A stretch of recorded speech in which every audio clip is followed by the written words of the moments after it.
Dahil malapit na ang araw ng mga puso, gawa naman tayo ng masarap na dessert na pwedeng ipangregalo at pwedeng ipangnegosyo. Common na kasing binibigay yung chocolates and flowers, so para maiba naman, try ninyo yung sweet but soft na dessert na ito.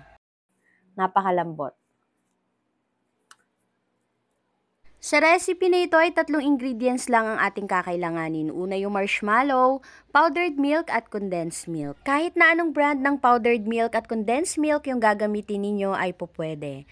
Bali sa isang pan, maglagay tayo ng 2½ cup ng powdered milk at sasangagin natin ito hanggang sa mag-lightly brown. Mga 7 minutes ko pala itong sinasangag sa mahinang apoy at dapat tuloy-tuloy tayo sa paghalo para maiwasan itong masunog. After 7 minutes, ahunin na natin ito sa kalan. Then mag-set aside tayo ng 1/2 cup at gagamitin natin ito mamaya. Bali, naglagay pala ako ng condensed milk sa 2 lagayan at ang sukat ng condensed milk na nilagay ko ay 1/3 cup and 1/8 cup bawat lagayan.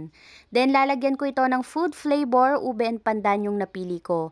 Siguro mga 1/8 teaspoon yung nailagay ko. Yung paglalagay po pala dito ng food flavor ay optional lang kasi kahit wala naman ito ay magiging masarap pa rin yung gagawin nating dessert. At yung natirang powdered milk kanina sa kawali ay hinati ko sa 2 at dito natin ilalagay yung condensed milk na nilagyan natin ng food flavor. Haluin natin ito ng mabuti hanggang sa makuha natin yung ganitong consistency. Dapat mamasa-masa yung pastillas na ating gagamitin para sa paggawa ng ating pastimalos. At sa paggawa naman nito ay maglagay muna tayo ng konting cooking oil sa kamay para hindi ito dumikit. At ang measuring cup na ginamit ko sa paggawa ng pastimalos ay 1/8 cup pero hindi ko po pinunuyan. Mga 3/4 lang yung nilalagay ko. Bilugin natin ito then i-flat at ilagay na natin yung marshmallow sa gitna. After nating mailagay yung marshmallow, isara lang natin ito then i-coat na natin dito sa powdered milk na sinet aside natin kanina. At ilalagay ko pala ito sa cupcake liner para mas magandang tignan. Ganun din pala yung ginawa ko sa ube flavor ng ating pastimalos. Bali, nilagyan ko lang din niya ng marshmallow sa gitna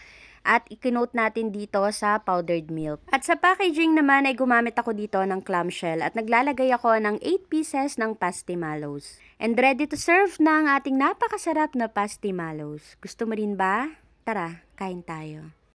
For today's video, napakasarap ng aking ginawang dessert.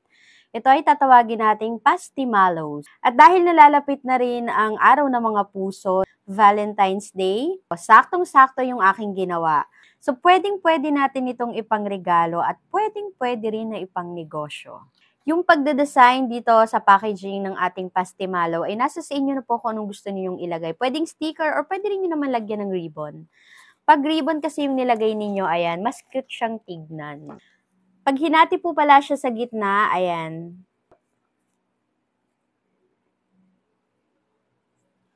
Ang sarap-sarap. Yung pastillas kasi, given na masarap. Nung nilagyan natin ng marshmallow, lalong sumarap. Ito palang ginawa ko ay color green. Buko pandan flavor pala ito. At yung isa naman ay ube.